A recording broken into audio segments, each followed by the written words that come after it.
Hi friends, welcome to my channel. ఈరోజు నేను eggs curry చేస్తున్నానండి. మసాలా కర్రీ. ఈ కర్రీ సేమ్ మటన్ తినేటట్లే ఉంటుందండి. చాలా బాగుంటుంది. మీరు కూడా ఇలా ట్రై చేయండి.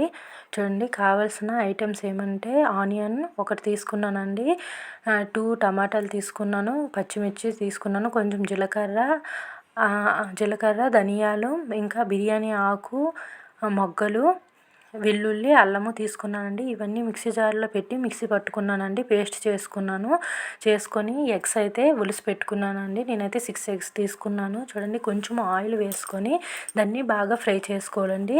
కొంచెం పసుపు వేసుకుంటే కలరు ఎల్లోగా వస్తుంది కదా, అందుకోసమని కొంచెం వేసుకున్నానండి. వేసుకొని చూడండి, ఎగ్స్ అన్నీ అది కొంచెం ఆయిల్ వేడయ్యాక ఎగ్స్ అన్నీ అందులో వేసుకోవాలండి. వేసుకొని మనమైతే దాన్ని గంటితో మాత్రం కలిపి ఉంచకూడదండి. కలిపితే అలా అంటుకుంటాయి. అందుకోసం నార్మల్గా ఇలా కడాయి పట్టుకొని ఇలా అనాలండి. అంటే చాలా బాగా ఫ్రై అవుతాయి. చూడండి, ఎంత మంచిగా ఎల్లో కలర్లో ఫ్రై అయ్యాయి కదా. అయ్యాక మనం అదే ఫ్యాన్లో మరి కొంచెం ఆయిల్ వేసి చూడండి, ఫస్ట్ బిర్యానీ ఆకు, పచ్చిమిర్చి వేసుకోవాలి. వేసుకొని పోపు వేసుకోవాలండి. వేసుకొని కొంచెం ఆనియన్స్ కట్ చేసి వేసుకోవాలండి. చిన్నగా కట్ చేసి వేసుకుంటే టేస్ట్ బాగుంటుందండి. కర్రీ సూపర్గా ఉంటుంది.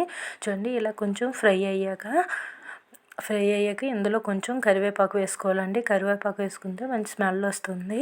ఇది మొత్తము బాగా ఫ్రై అయ్యాక మనము దీనికి సరిపోయినంత పసుపు, కారము, ఇంకా సాల్ట్ వేసుకోవాలండి. వేసుకొని మనం తాలింపులో కలుపుకుంటే స్మెల్ అనేది బయటికి రాదండి.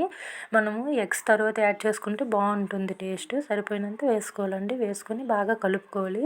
చూడండి, మొత్తము ఇది కూడా ఫ్రై అయిపోవాలండి. ఇప్పుడు మనం వేసే పసుపు, కారం కూడా బాగా ఫ్రై అవ్వాలి. అయ్యాక ఇందులో మనము టమాటా పేస్ట్ చేసుకున్నాం కదా, టమాటా ఆనియన్స్ అదంతా వేసుకొని కొంచెం ఒక 10 మినిట్స్ అయితే అలా ఉంచుకోవాలండి. మూత పెట్టేసి ఉంచుకుంటే ఆయిల్ పైకి తేలేటట్లు వస్తుందండి. వచ్చేటప్పుడు మనం వాటర్ వేయాలి. ఫస్ట్ వేసుకుంటే స్మెల్ అనేది వస్తుందండి, బాగుండదు టేస్ట్. అందుకోసమని ఆయిల్ బయటకు వచ్చేటప్పుడు మనకి ఎంత గ్రేవీ కావాలంటే దానికి సరిపోగా వేసుకోవాలండి. ఎక్కువ వాటర్ వేసుకుంటే నీళ్ళ ఉంటుంది, బాగుండదు. కొంచెము మటన్ మసాలా యాడ్ చేసుకుంటే టేస్ట్ అయితే మటన్ తినేటట్లే ఉంటుందండి. చాలా బాగుంటుంది. చూడండి, కొంచెం అయితే మటన్ మసాలా వేసుకున్నాను. మటన్ మసాలా యాడ్ చేసుకొని కొంచెం గరం మసాలా అయితే ఇప్పుడు వేసుకోవాలండి. చూడండి, బాగా ఇవి కలుపుకోవాలి, లేకపోతే ఉండలుగా ఉంటుంది కదా. కొంచెము నార్మల్ మసాలా అండి, గరం మసాలా వేసుకోవాలి. చూడండి, గరం మసాలా అయితే కొంచెం వేసుకున్నాను. వేసుకొని బాగా కలుపుకొని దీన్ని బాగా ఉడకనివ్వాలండి. ఉడికాక మనము ఫస్ట్ ఫ్రై చేసుకునే ఎగ్స్ ఉన్నాయి కదా, అన్నీ అందులో యాడ్ చేసాక మసాలా అంతా పట్టే వరకు దీన్ని ఉడికించాలండి. మూత పెట్టుకుంటే ఒక 10 మినిట్స్ ఉడికిస్తే సరిపోతుందండి. ఆ తర్వాత మనము కొత్తిమీర అయితే కొంచెం వేయాలండి. లాస్ట్లో వేస్తే టేస్ట్ అయితే బాగుంటుంది. చిన్నగా కట్ చేసి కొత్తిమీర వేసుకోవాలి. ఇంకా కస్తూరి మేతి ఉంటుంది కదా, అది కొంచెం వేస్తే టేస్ట్ బాగుంటుందండి. కస్తూరి మేతి అయితే కొంచెం వేసుకుంటాను. ఈ కొత్తిమీర అయితే కొంచెం వేసుకుంటే చాలా బాగుంటుందండి. లాస్ట్లో వేయాలి. మనము ఆఫ్ చేసే ముందల ఒక 2 మినిట్స్ ముందల వేసి అదంతా బాగా కలుపుకున్నాక ఆఫ్ చేసేయాలండి. చూడండి, ఇలా వేసుకున్నాక 2 మినిట్స్ అయితే ఉడకనివ్వాలి. అప్పుడు ఈ ఫ్లేవర్ అంతా దానికి పడుతుంది కదా, అందుకోసమని ఒక 2 మినిట్స్ అయితే ఉడికేటట్లు ఉంచాలండి.